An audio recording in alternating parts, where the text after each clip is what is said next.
Welcome back to the Deep Dive. Today we're really getting into something crucial for hunters, tree stand safety and the risks involved.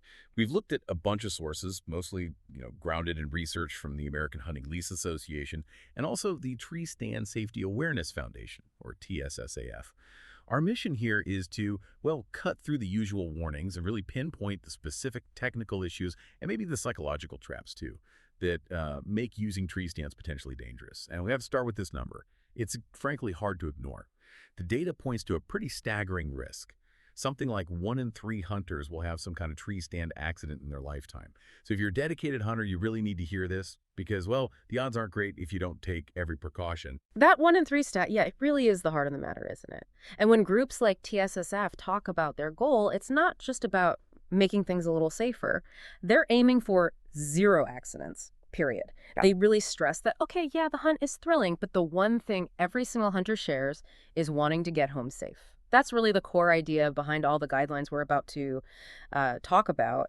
And it's critical to understand almost every single fatal incident involves a hunter either not wearing a full body harness or not being tethered correctly. It's fundamentally preventable. So our focus really has to be on consistent use and doing it right, technically speaking. Okay, yeah, let's unpack that. Let's drill down into these ABCs of tree stand safety from the TSSAF.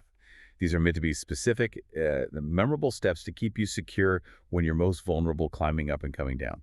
So A is for always inspect your equipment. Now that sounds obvious, right? But for this deep dive, we need specifics, not just, a quick look. We're not just talking about making sure your harness made it into the truck. Exactly. And for hunters who've been doing this a while, that inspection can become, well, automatic, almost mindless. And that's where the danger creeps in.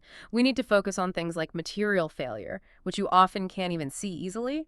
So when we say inspect, we mean actually checking the date stamp on your harness on your tether lines. Did you know that most harnesses and lifelines actually have a shelf life? Often it's about 5 years. 5 years? Yeah, things like UV light, dampness, they degrade the synthetic fibers over time. So that harness might look fine, but if it's old or been stored poorly, it could fail. You also need to be looking for, say, tiny cracks in plastic parts of the stand. Check metal for rusts, rust fractures. That level of detail. Okay, that's a really important point. It's not just wear and tear. It's the material itself aging out. Got it. Yeah. What about B? Buckle your harness securely. Right. That seems like the easiest step, but it's maybe the hardest one to get right consistently. You see hunters wearing it too loose, maybe over bulky clothes early in the season, or they don't get the leg straps quite right.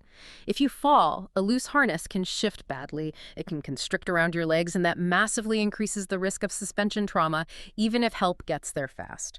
So it needs to be snug, clipped in